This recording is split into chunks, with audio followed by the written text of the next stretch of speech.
Bonjour à toutes et à tous, bienvenue à notre webinaire du jour Contrôle URSSAF, partageons les bonnes pratiques. Alors vous le savez, toutes les entreprises sont susceptibles d'avoir un contrôle URSSAF au cours de leur existence et par conséquent un redressement.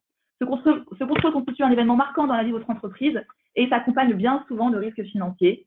Un chiffre assez éloquent, 66% des contrôles donnent suite à un redressement. Vous l'aurez donc compris, il est essentiel d'appréhender au mieux les enjeux liés à ce contrôle. Durant ce webinaire de 30 minutes, Antoine Devrest et Farida El-Kantouche vous feront un point sur les bonnes pratiques à adopter pour gérer au mieux un contrôle URSSAF. J'en profite pour vous indiquer que cette présentation vous sera envoyée après le webinaire par email. Donc, nous vous l'enverrons directement. Pour présenter ce webinaire, nous accueillons aujourd'hui Antoine Devrest. Bonjour Antoine. Bonjour. Vous êtes consultant expert et ancien inspecteur URSSAF. Et Farida El-Kantouche. Bonjour Farida. Bonjour. Vous êtes consultante experte au sein d'Eming. Alors, une petite précision concernant le contenu qui vous sera présenté dans un petit instant. Celui-ci s'adresse aussi bien aux entreprises privées qu'aux contractuels de la fonction publique. Tout au long de la présentation, nous vous donnons bien évidemment la parole pour poser toutes vos questions. Pour cela, n'hésitez pas à utiliser la fenêtre de chat qui apparaît à droite de votre écran. Vous pouvez poser vos questions et nos experts y répondront tout au long du webinaire. On démarre tout de suite avec vous, Antoine. Je vous laisse la parole. Bonjour à toutes et à tous. Donc, effectivement, avant de rentrer dans le vif du sujet du contrôle URSSAF, on fait une toute petite slide de présentation sur le fonctionnement des URSSAF. Puis, on va vous parler justement des chiffres à cause dans un second temps, les redressements les plus récurrents. Après, le fonctionnement du contrôle de A à Z, de l'envoi de l'avis de passage jusqu'aux voies de recours, avec Farida qui nous parlera surtout de la partie juridique et des éventuelles nouveautés. Donc juste cette petite slide de présentation pour vous dire que le contrôle URSSAF, on met en lien le système déclaratif. Les derniers chiffres connus, c'est évidemment 2016. Il y a 488 milliards d'euros qui ont été encaissés par les URSSAF. Et on met en parallèle de ce chiffre de 488 milliards d'euros les contrôles URSSAF sur la même période qui ont occasionné 920 millions de régularisations. Et ce qui est très important déjà de savoir et de connaître à ce stade, c'est de mettre en lien les deux chiffres, 488 milliards d'un côté pour à peu près 1 milliard de l'autre côté lié au contrôle. Ça peut paraître peu, mais en même temps, voilà, c'est le système déclaratif qui veut ça. Il y a un contrôle potentiel qui peut vous être appliqué à un moment donné de la vie de votre structure. Donc c'est important. Mais ce qu'on voulait dire à ce stade, c'était que un contrôle URSSAF, c'est à charge et à décharge. L'inspecteur, il revient pour remettre la situation comme elle aurait dû être. Et c'est pourquoi, dans le cadre des contrôles, les inspecteurs ont pris en 2016 760 millions, mais ont remboursé 160 millions. Ça veut dire que dans le cadre d'un contrôle URSSAF, on peut vous rendre de l'argent et c'est le moment justement où si vous avez trop cotisé ou si vous savez que vous avez trop cotisé sur un sujet, il faut dire à l'inspecteur, au fait, j'ai trop cotisé sur la période que vous venez de contrôler, que vous êtes en train de contrôler. Merci de me rendre les cotisations. Donc ça, c'est voilà, à charge et à décharge, on fait les plus, les moins, puis à la fin, on regarde ce qu'il y a. Donc, l'approche du contrôle URSSAF, donc justement, on va voir on va vous poser d'abord une première petite question pour rendre le plus interactif possible cette présentation et puis répondre justement à vos questions que ça pourrait engendrer. Donc, on vous laisse répondre à cette première petite question. Vous avez 15 secondes pour répondre et puis on va voir ce que ça donne.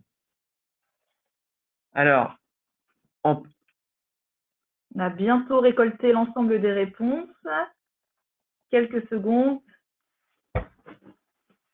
Alors, sur les réponses, on a 34% des participants qui ont eu un contrôle en 2016, 8% des participants qui en ont eu un en 2015, 8% en 2014, 18% en 2013 et 32% avant 2013. Donc là, ouais, on peut effectivement dire que si vous êtes inscrit à ce webinaire, on peut dire c'est que potentiellement vous vous dites je vais en avoir un en 2018. Parce que c'est vrai que comme il y a un grand pourcentage 2013 enfin 2014, 2013 ou avant, effectivement en 2018, si vous vous dites un contrôle URSSAF c'est tous les 3 ans, c'est vrai que ça revient vite. Et en 2018, vous allez pouvoir s'en suivira.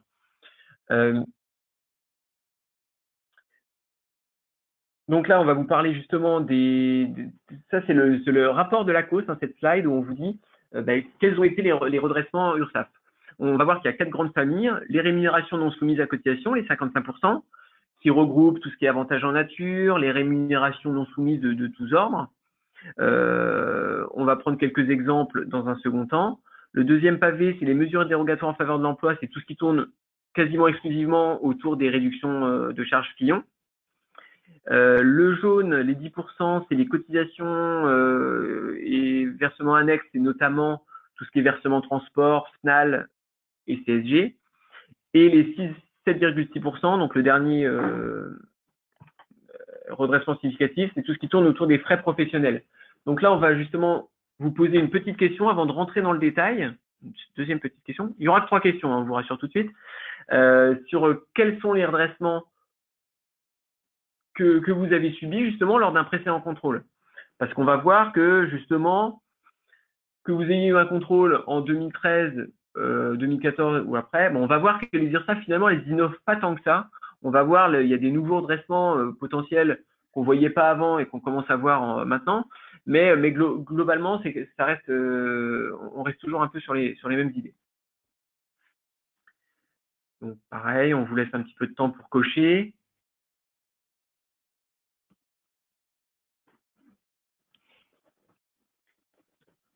Alors, effectivement, donc les résultats, 37% liés aux ruptures du contrat de travail, 52% les avantages en nature, 30% les frais, la mutuelle 15%, les réductions Fillon 56%. Donc, c'est vrai que 56% pour Fillon, ça paraît presque peu, hein, parce que finalement, c'est vraiment c'est le sujet sur lequel il est difficile d'être 100% d'équerre. Donc là, on va voir justement par rapport on va vous prendre quelques exemples sur cette justement pourquoi on a ces redressements, quels sont les redressements et pourquoi on a ces redressements. Donc le pourquoi, c'est parce que justement la législation est complexe, hein, effectivement. Pour la mutuelle, même si vous êtes que 15% à avoir été redressé dessus, c'est vrai qu'on essaie toujours d'être bon sur la mutuelle parce qu'on sait qu'il y a une requalification possible des parts patronales de mutuelle ou de prévoyance soumises à cotisation. Donc là, effectivement, ça peut faire mal, mais il y a une petite subtilité, c'est que depuis la loi de financement de 2016, le législateur s'est rendu compte que c'était un peu dur de mettre en place une mutuelle obligatoire pour tout le monde et qu'en même temps, dans le cadre d'un contrôle, à la première occasion venue, c'est-à-dire quand le caractère collectif, par exemple, n'est pas respecté, c'est-à-dire qu'il y a un salarié qui ne bénéficie pas de la mutuelle, et à ce moment-là, l'inspecteur était en mesure de dire, voilà, comme le caractère collectif n'est pas respecté, je redresse l'ensemble des parts patronales de mutuelle pour tous vos autres salariés. Donc, ça faisait des redressements très importants. Donc, la loi de financement de 2016 met un terme à ce redressement de masse et en fait impose aux inspecteurs de ne redresser proportionnellement à la faute commise, en fait. Voilà. Donc là-dessus, on voit quand même une minoration des redressements sur ce point-là par rapport à cette loi de financement de 2016. Donc les réductions Fillon, on en a parlé juste avant, hein, où c'est vrai que c'est un redressement, voilà, c'est un redressement complexe. On se trompe dans les deux sens. Hein, la formule de calcul change toutes les années. La formule de calcul change. On se trompe dans un sens ou dans l'autre. Vos logiciels de paie, généralement, ils calculent bien Fillon quand votre salarié il est présent et qu'il n'y a pas de problème. Mais dès l'instant où il y a des absences, des choses comme ça, ça peut bugger. Donc on voit souvent des redressements sur cette thématique. Le versement transport également, où c'est vrai que c'est compliqué tant qu'on paye, l'URSSAF trouve jamais rien à redire. Par contre, quand on essaie d'exonérer des salariés, là, il y a des conditions à respecter. Donc, c'est important d'être clair par rapport à ça. On voulait pas vous parler également de l'avantage nature de nouvelles technologies, où l'avantage nature de nouvelles technologies, c'est un nouveau redressement qu'on voyait pas avant. C'est un nouveau redressement qu'on ne voyait pas avant, alors que c'est un texte de 2002 qui prévoit qu'il faut calculer des avantages en nature sur les nouvelles technologies. Et jusqu'à maintenant, jusqu'à 2014-2015, on ne voyait pas de redressement là-dessus. Et depuis donc 2-3 ans, on commence à voir soit des observations pour l'avenir, on va expliquer après ce que c'est une observation pour l'avenir, ou des redressements là-dessus, où l'inspecteur vous dit au même titre que vous calculez des avantages en nature pour vos véhicules, ce qui semble logique, il faut aussi en calculer sur vos téléphones portables notamment. Mais les outils liés des nouvelles technologies, c'est pas que les téléphones portables, ça peut être aussi les ordinateurs portables, les tablettes, etc. Donc, on commence à avoir des redressements là-dessus sur les avantages en nature de nouvelles technologies, notamment sur les téléphones portables.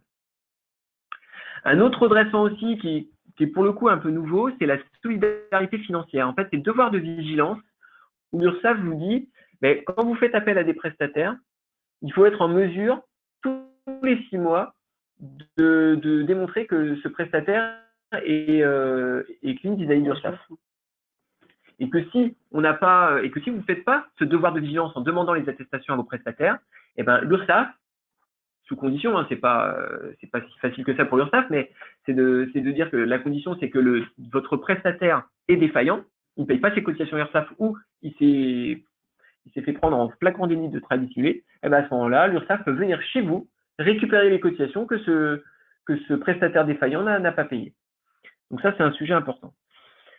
Alors, la complexité de la législation, on vient de le voir. La jurisprudence aussi qui amène des décisions qui vont dans un sens, qui vont dans l'autre. Forcément, l'URSSAF, quand ça va dans son sens, elle s'en sert et allègrement, notamment pour la faute grave et le préavis.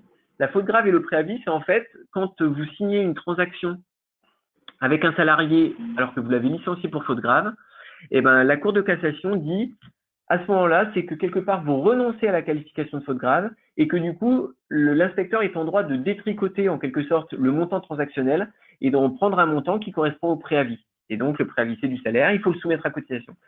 Donc, quand c'est un mode de rupture habituel, entre guillemets, chez vous, dans votre structure, potentiellement, ça peut faire un redressement important parce que ce sera des mois de préavis qui seront pris qui seront défalqués du montant transactionnel qui, lui, n'a été soumis qu'à CSG. Donc ça, c'est un redressement vraiment très récurrent. Dès l'instant où vous avez une faute grave et que vous avez fait une transaction derrière, toutes les URSSAF là-dessus ont des consignes pour redresser. Sauf parce que le salarié renonce au préavis. Sauf parce que le salarié renonce explicitement au préavis dans la transaction. On voit quand même des inspecteurs qui redressent là-dessus parce qu'ils vous disent non, le salarié ne peut pas refuser un élément de salaire dont il aurait eu droit, dont il aurait bénéficié si ça n'avait pas été une faute grave. Donc il y a des inspecteurs qui redressent sur un autre fondement qui est l'assiette minimum, c'est de dire le préavis était dû, il faut payer des cotisations dessus, même si vous ne l'avez pas payé. Donc ça c'est assez important. La deuxième jurisprudence qu'on vous cite, c'est le temps partiel en forfait jour, où là, il faut, vous n'avez pas le droit d'abattre l'assiette plafonnée de sécurité sociale pour les salariés en forfait jour, même s'ils sont qu'à 4 jours par semaine, comme c'est en forfait jour. La Cour de cassation dit, on ne peut pas compter vraiment les heures, donc il faut calculer des cotisations sur un temps plein. Ça, c'est plus anecdotique parce que des temps partiels en forfait jour, c'est quand même moins courant. Par contre, toujours dans le cadre des ruptures du contrat de travail, un redressement aussi très récurrent, c'est la rupture conventionnelle pour les salariés de plus de 55 ans. Où en fait, là, l'URSSAF vous dit, l'esprit de la circulaire, c'est de dire, est-ce que par hasard, vous n'auriez pas fait une rupture conventionnelle avec un salarié qui aurait pu partir à la retraite et pas partir en rupture conventionnelle. Donc, c'est pour essayer de lutter. C'est pour lutter justement contre ces ruptures conventionnelles sur laquelle vous n'avez payé que le forfait social de 20%, alors que si ça avait été une retraite, il aurait fait payer toutes les cotisations. Donc, pour vous protéger de ça, dès qu'un salarié de plus de 55 ans part dans le cadre d'une rupture conventionnelle, il faut lui demander qu'il obtienne de la part de la CARSAT un document qui indique que non, il n'était pas en mesure d'avoir suffisamment ses trimestres, etc., pour partir à la retraite. Donc ça, c'est un document que seul le salarié peut demander, et pas vous en tant qu'employeur. Donc, il faut bien vous assurer que vous ayez ce document pour tous les salariés de plus de 55 ans qui partent en rupture conventionnelle. Sinon, le risque, c'est que l'inspecteur soumette à cotisation l'indemnité de rupture. Il vous rembourse bien sûr le forfait social que vous avez déjà payé sur la rupture conventionnelle, mais ça fait quand même un delta de 30% à peu près de cotisation, donc c'est des redressements qui peuvent être importants. Donc, que ce soit pour l'avenir, demandez ces attestations à vos salariés. Pour le passé, parfois, alors la CARSAT ne veut pas donner ces attestations-là à titre rétroactif. Par contre, il y a des inspecteurs quand même qui se contentent d'un relevé de carrière, par exemple, qui démontrerait, ou d'un faisceau d'indices qui démontrerait que non, le salarié n'était pas en mesure de partir à la retraite. Donc, mais c'est toujours un sujet à débat dans le cadre des contrôles et on voit pas mal de redressements sur ce point-là. Donc voilà. N'hésitez pas à poser des questions. Hein, voilà, si vous avez des questions particulières là-dessus, on commence à en récolter de la part de certains d'entre vous, et donc on va essayer d'y répondre au fur et à mesure. Donc, tout contrôle débute par un avis de contrôle. C'est anciennement un avis de passage. À savoir que l'URSSAF prévient le cotisant qu'elle va engager une procédure de contrôle, mais uniquement dans le cadre d'un contrôle normal. Dès lors qu'il y a un contrôle pour travail dissimulé, bien entendu, l'URSSAF ne va pas prévenir le cotisant. Donc, l'avis de contrôle, si vous voulez, il est envoyé 15 jours avant le début des opérations. Ce délai doit être respecté puisque avant il émanait d'une circulaire de l'URSSAF. Aujourd'hui, c'est une disposition qui est réglementaire, qui est insérée dans le Code de la sécurité sociale. Et l'avis de contrôle va mentionner pour l'employeur les documents, une liste de documents à préparer. Cette liste n'est pas exhaustive puisque l'agent chargé du contrôle pourra demander ultérieurement des documents utiles au contrôle, à savoir des documents qui sont comptables, sociaux ou juridiques. Dans le cadre de l'avis de passage aussi, vous avez donc mentionné la charte du cotisant contrôlé. Cette charte rappelle les droits et obligations du cotisant dans le cadre du contrôle. La nouveauté, c'est que cette charte est opposable depuis le 1er janvier 2017 à l'URSSAF, à savoir que le cotisant peut s'appuyer sur certaines dispositions de cette charte pour rappeler à l'URSSAF que certaines dispositions n'ont pas été respectées. Ça, c'est dans ce cadre-là. Ensuite, le contrôle. Donc, le contrôle. Donc voilà, vous avez reçu votre avis de passage, l'inspecteur se déplace pour vous contrôler vos assiettes. Mais quelles assiettes? Donc les assiettes, c'est évidemment l'URSSAF, le chômage, les assiettes Pôle emploi, les assiettes chômage depuis 2008, mais aussi il contrôle pour d'autres caisses qui n'ont pas de contrôleur, qui n'ont pas d'inspecteur, donc la GESA, la Maison des artistes, éventuellement les VRP, la CCVRP si vous avez des VRP. Et aussi, la question qui se pose, c'est que depuis 4 ans maintenant, il y a le CICE qui est le crédit d'impôt, il est fiscal, il est social. En tout cas, entre le fisc et les URSSAF, il n'y a pas eu d'accord. Donc, les inspecteurs URSSAF ne contrôlent pas l'assiette du CICE. Donc ça, c'est plutôt une bonne nouvelle parce que ça vous évite d'avoir des potentiels redressements là-dessus. Et comme le CICE, on vous met un point d'interrogation sur 2018, parce qu'en 2018, les contrôles URSSAF de 2018, sait-on jamais, concernant les années 15, 16, 17, donc c'est éventuellement les CICE des années 15, 16 et 17, mais alors que le CICE existe depuis déjà 4 ans, pour autant, il n'y a jamais eu de contrôle là-dessus et on pense qu'il n'y en aura jamais, parce que le CICE va être supprimé en 2019. Va être supprimé. Et on ne voit pas, sauf retournement de situation, parce qu'on ne sait jamais, c'est comme une manne très importante, un crédit d'impôt très important. Donc on pourrait se dire qu'à un moment donné, les pouvoirs publics pourraient se dire il y a matière à contrôler et à redresser le cas échéant.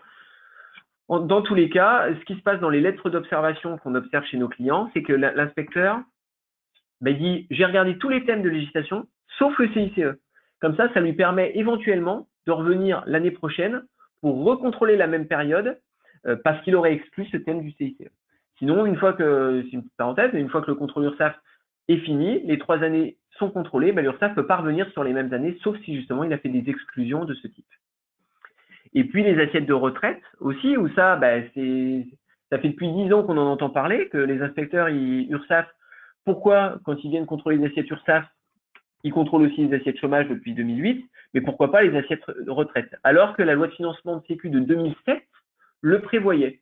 Mais pareil, il n'y a pas eu d'accord entre les caisses de retraite et les URSSAF, et donc jusqu'à maintenant, il n'y a pas de redressement lié aux assiettes de retraite de base, des retraites complémentaires, pas les retraites supplémentaires bien sûr, ne font pas l'objet justement de contrôle pour l'instant. Alors voilà, donc l'inspecteur, on va le faire rapidement parce que là aujourd'hui on n'a que 30 minutes plus vos questions, donc on va pas rentrer trop dans le détail, mais ce qui est quand même important, c'est que un contrôle, ça peut durer 6 mois. Ça va commencer en février-mars, une fois que l'année 2017 sera terminée et vous aurez déclaré vos salaires pour 2017. L'inspecteur, il va se présenter surtout pour les grosses structures, il va se présenter en février-mars pour terminer son contrôle en septembre-octobre. Donc c'est quand même une période longue, sûrement chronophage pour vous, mais en même temps, il y a tellement d'informations dans votre structure que l'inspecteur il sait qu'il n'aura pas le temps de tout regarder. Donc, il va faire un entretien préalable.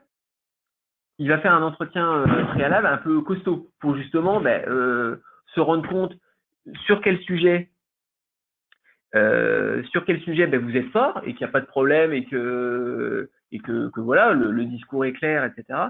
Et puis d'autres sujets où vous êtes peut-être plus fragile, entre guillemets.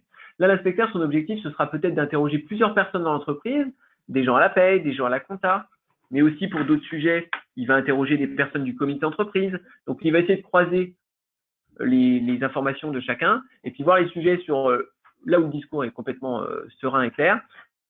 Alors, on ne dit pas qu'il ne va pas vérifier ces points-là, mais il va y aller de façon plus rapide.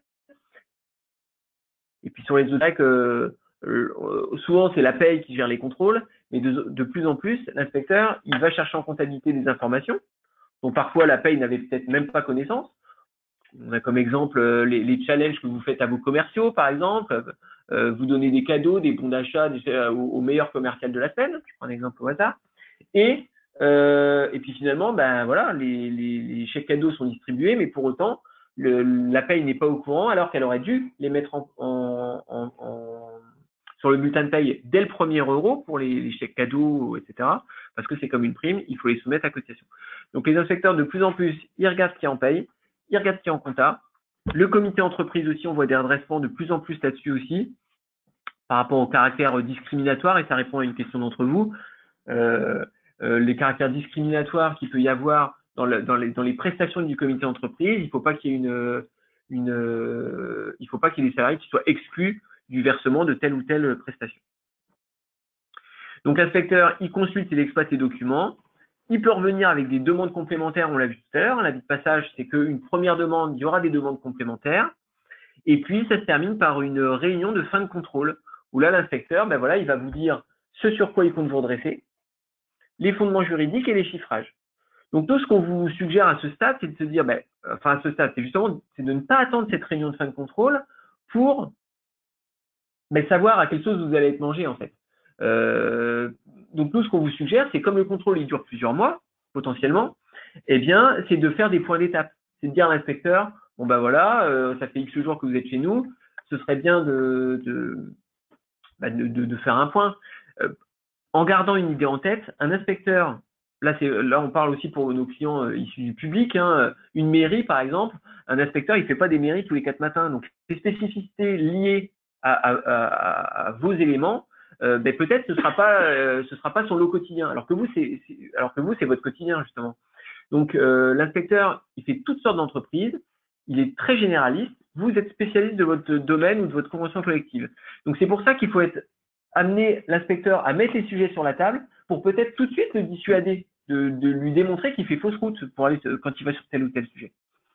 Donc, essayez de faire des points progressivement, parce que finalement, la réunion de fin de contrôle, ce sera le dernier moment où vous pouvez le faire changer d'avis sur un sujet.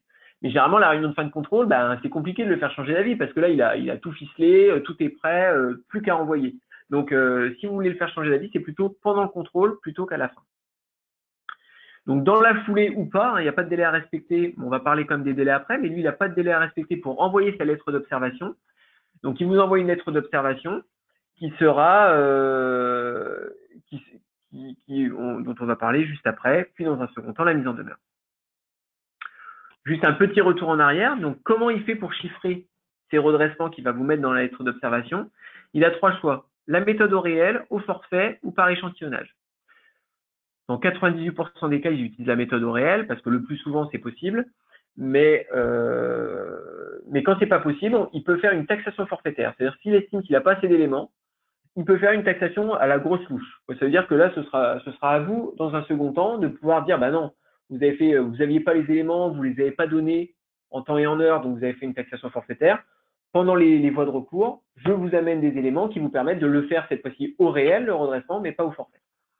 Et la troisième méthode, c'est par échantillonnage et extrapolation, où là, c'est surtout vrai pour les allègements de charges Fillon et les frais professionnels, où là, l'inspecteur peut vous proposer de dire, voilà, il y a trop de volume, on ne peut pas tout contrôler au réel.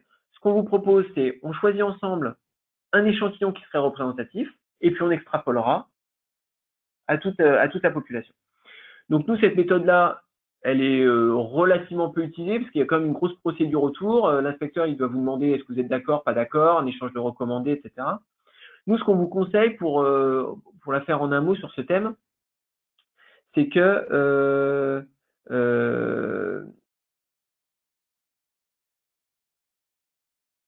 on vous propose d'accepter la méthode, de l'accepter parce qu'en fait le texte prévoit que justement si vous l'acceptez, mais qu'au final vous avez quand même l'impression que le chiffrage est important, eh bien vous êtes en droit, par exemple pour les allègements finaux, de refaire un calcul au réel vous-même, donc de calculer votre propre redressement en quelque sorte, hein, mais au moins de dire ben voilà, on l'a calculé au réel, ça fait moins que ce que vous avez trouvé par la méthode mathématique, parce que finalement c'est une méthode mathématique de regarder un échantillon et d'extrapoler à toute la population.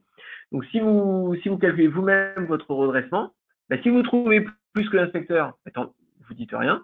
Si vous trouvez moins que l'inspecteur, ben, vous présentez vos chiffrages, il les vérifie, et voilà. Nous avons une question qui nous est posée. Le comité d'entreprise a-t-il le droit d'appliquer des montants de prise en charge différents sur les chèques vacances selon le statut du salarié? Alors là, on est carrément dans le cadre de la discrimination, puisque vous pouvez uniquement voir la prise en charge différente selon l'ancienneté du salarié, mais pas du tout en fonction du statut, uniquement en fonction du coefficient familial que le comité d'entreprise aura calculé. Si un salarié est cadre, étam ou ouvrier, il devra percevoir le même montant que ses collègues en fonction de son coefficient familial. Sinon, vous êtes effectivement dans le cadre de la discrimination. Hein. Parce que là, l'inspecteur va vous dire, bah oui, mais parce qu'un cadre en début de carrière, peut-être il touche moins qu'un ouvrier en fin de carrière, pour répondre à votre question. Et donc, voilà, le caractère discriminatoire, c'est vraiment un sujet un peu en vogue hein, quand même. Quand ils trouvent rien d'autre, ben, ils peuvent redresser et ça peut coûter cher. Parce que ben, quand on vous dit vos chèques vacances, toute la part, c'est une part patronale finalement, la part du CE, c'est assimilé à une part patronale, ben, c'est celle-là qui ferait l'objet de réintégration dans toutes les cotisations de sécurité sociale. Donc ça peut, quand on est une structure de taille importante, ça peut faire des redressements vraiment importants. Donc attention aussi au CE. L'URSSAF d'ailleurs fait un petit guide sur les obligations et les droits de chacun dans le cadre du CE qu'on vous invite à donner à vos CE s'ils n'ont pas déjà, pour justement rentrer de plus en plus dans les coûts.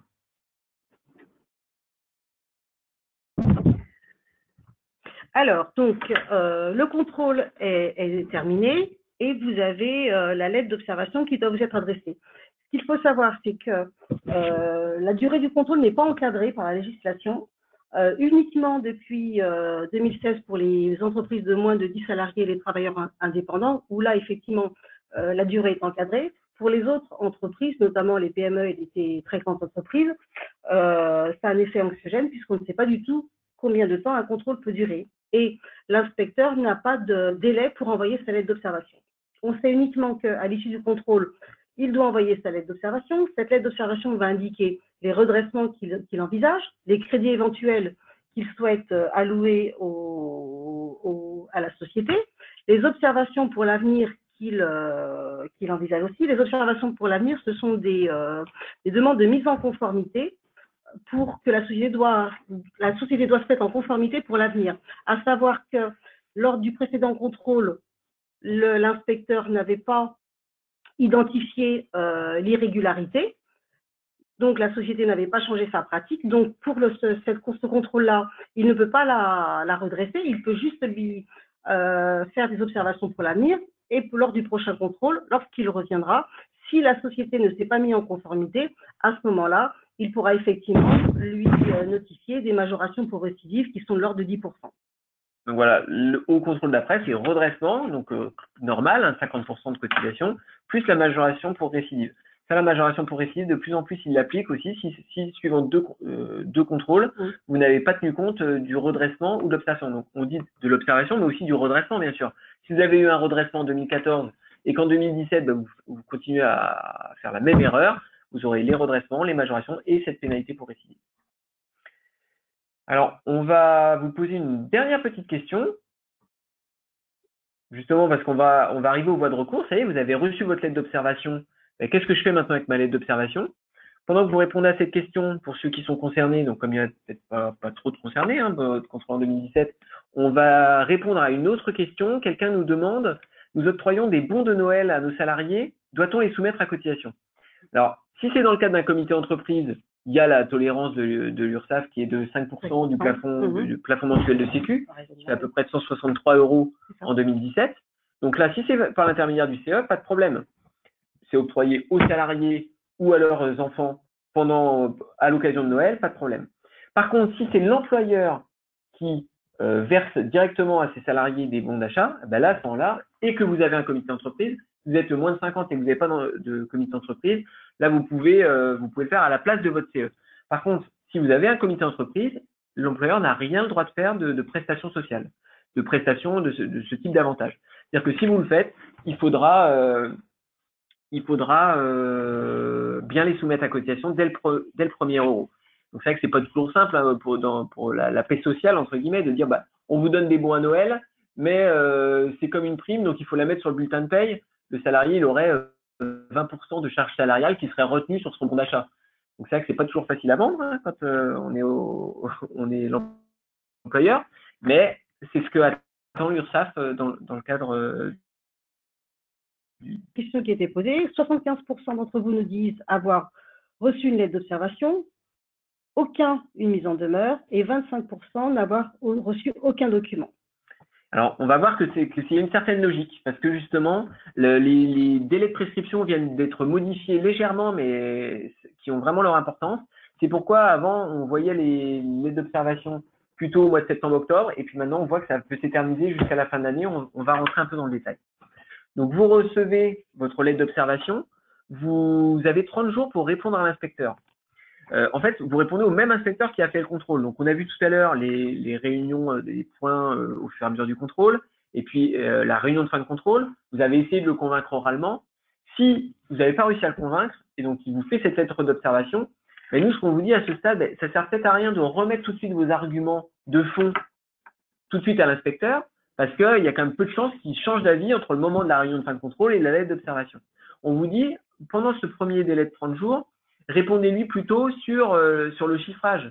Nous, on regarde les chiffrages qui ont été faits dans les lettres d'observation, et parfois on arrive à discuter les chiffrages, à dire à l'inspecteur, non, le redressement, à ce stade, on ne se positionne pas sur le principe de ce redressement, mais vous avez calculé 100, nous on estime plutôt que c'est 80 qu'il fallait calculer. Et là, si on lui démontre par A plus B qu'il aurait pu prendre 80 au lieu de 100, il l'accepte, et très bien. Ce qui ne vous empêchera pas, par la suite, de contester le principe de ce redressement. Mais au moins, vous aurez X en moins dans votre mise en demeure et X en moins de majoration de retard, vu que c'est lié aux cotisations. Donc, c'est vrai que ça peut être assez rare. D'obtenir une annulation d'un redressement, même si c'est pas impossible. Et donc là, je laisse la parole à Farida parce que justement, c'est notre juriste qui va vous parler de cette nouveauté législative par rapport à ce délai de prescription.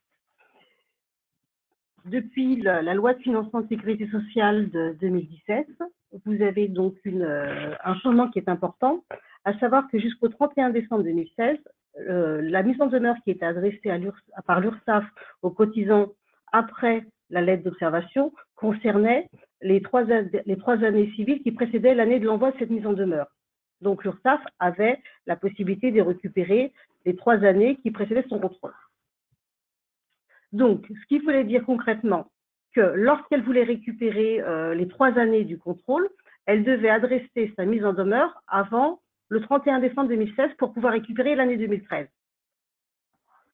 Avec le changement de législation, à compter du 1er janvier 2017, donc les dispositions de l'article L244.3 du Code de sécurité sociale ont été modifiées. Maintenant, dans le cadre d'un contrôle effectué, le délai de prescription est suspendu pendant la période contradictoire, qui est mentionnée à l'article L243.7.1a du Code de la sécurité sociale. Ce qui veut dire que la période contradictoire qui est prévue débute à la réception de la lettre d'observation et prend fin à la date de l'envoi de la mise en demeure. Concrètement, vous avez donc une suspension du délai de prescription entre la réception de la lettre d'observation et celle de la mise en demeure. Donc, une lettre d'observation qui est notifiée jusqu'au 31 décembre 2017 aux cotisants permettra à l'URSSAF de récupérer l'année 2014, même si celle-ci adresse sa mise en demeure uniquement en 2018. Alors qu'auparavant, c'était la mise en demeure qui devait être adressée avant le 31 décembre 2017 pour que l'URSSAF ne puisse pas perdre l'année 2014. La nouveauté aujourd'hui, c'est que c'est uniquement la lettre d'observation qui fait courir la prescription. Donc, dès lors que l'URSSAF a envoyé sa lettre d'observation dans le courant de l'année 2017, elle peut récupérer l'année 2014. C'est pourquoi certains d'entre vous n'ont pas encore reçu leur lettre d'observation alors qu'ils ont un contrôle en 2017. Ben, l'URSSAF a jusqu'au 31 décembre pour vous la notifier, alors qu'avant, c'était la mise en demeure qui devait arriver avant le 31 décembre. Donc ça change quand même. C'est un changement notable. C'est un changement notable. Grosso modo, ils ont gagné 2-3 mois pour envoyer pour finir leur contrôle. En revanche, si la lettre d'observation, vous avez un contrôle en 2017 et la lettre d'observation ne vous est notifiée qu'en 2018, à ce moment-là, automatiquement, l'année 2014 sera perdue pour l'URSSAF. Et on peut penser également que s'il y a des contrôles qui ont commencé fin 2017 chez vous, l'inspecteur a dû vous dire moi 2014 je regarde pas parce que j'aurai pas le temps de vous notifier avant la fin de l'année, donc je regarde que les années 15 et 16, voire 15, 16 et 17 parce que l'année 2017 va bientôt être terminée, donc vous pourriez être contrôlé dessus également.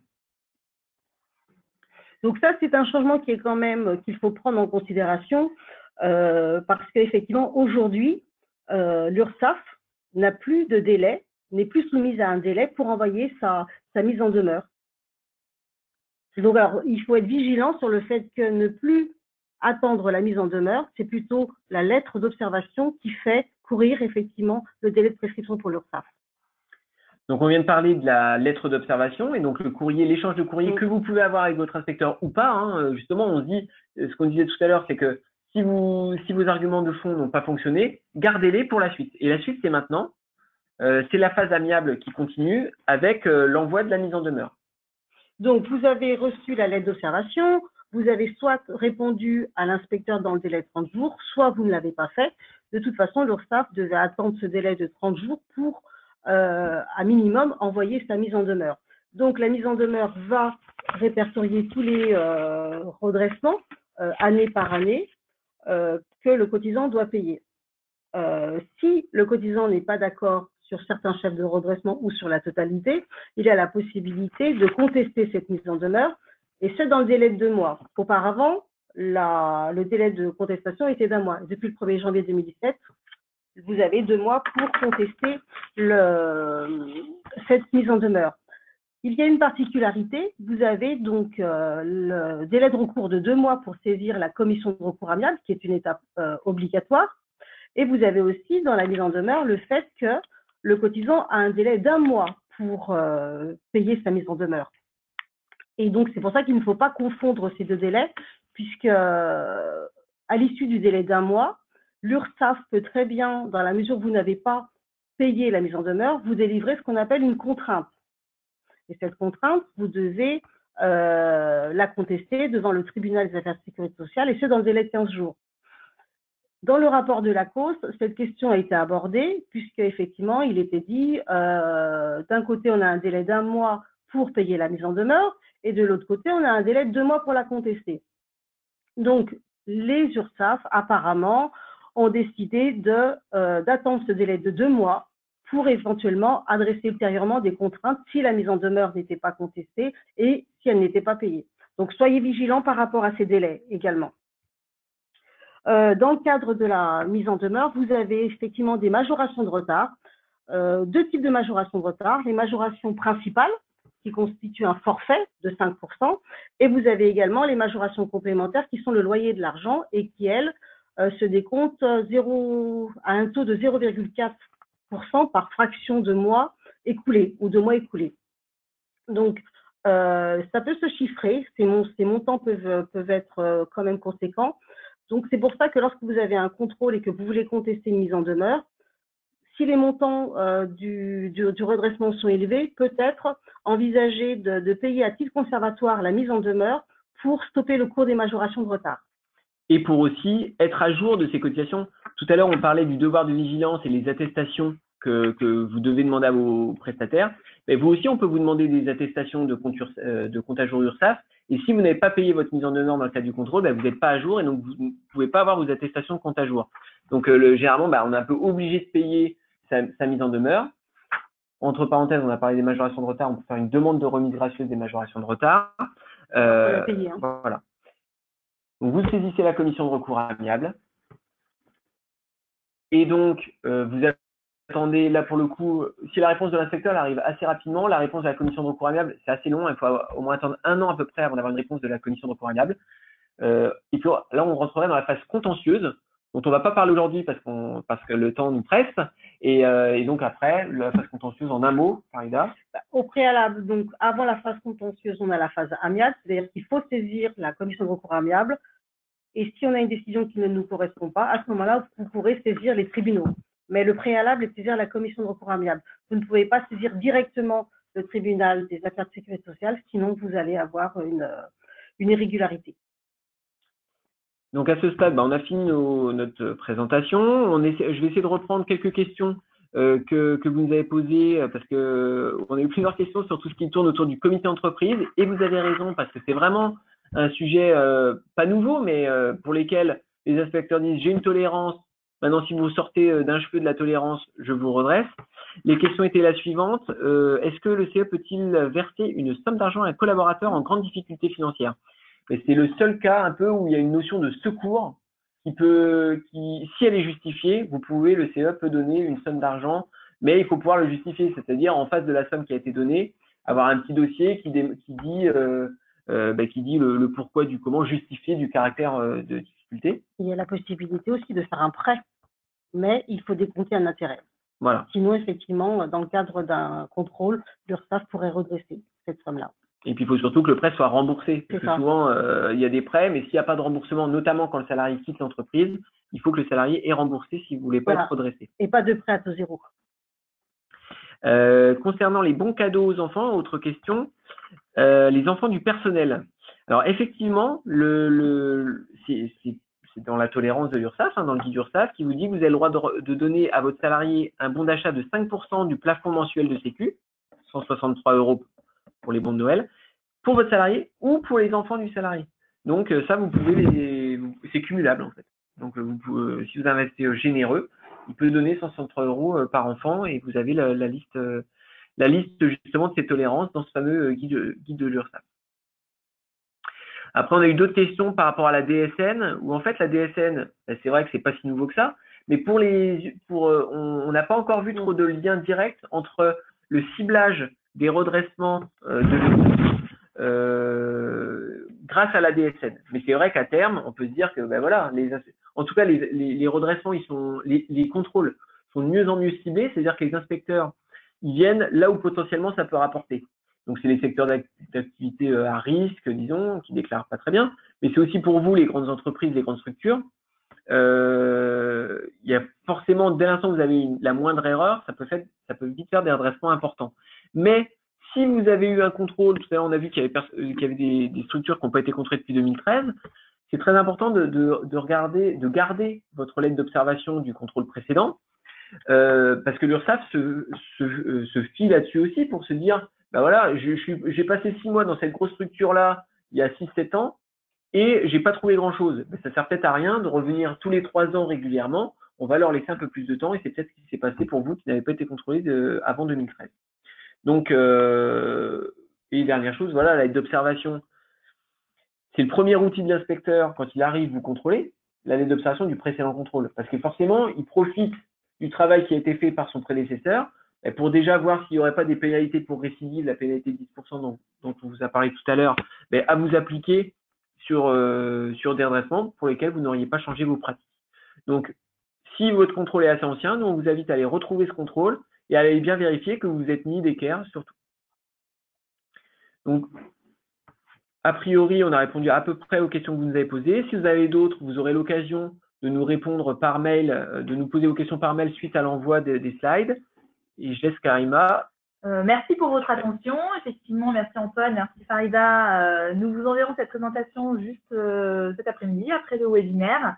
Si vous avez d'autres questions, effectivement, n'hésitez pas à répondre à l'email pour nous les poser et nous ferons un plaisir de vous répondre le plus rapidement possible. Très bonne journée et à très bientôt. Au revoir. Au revoir.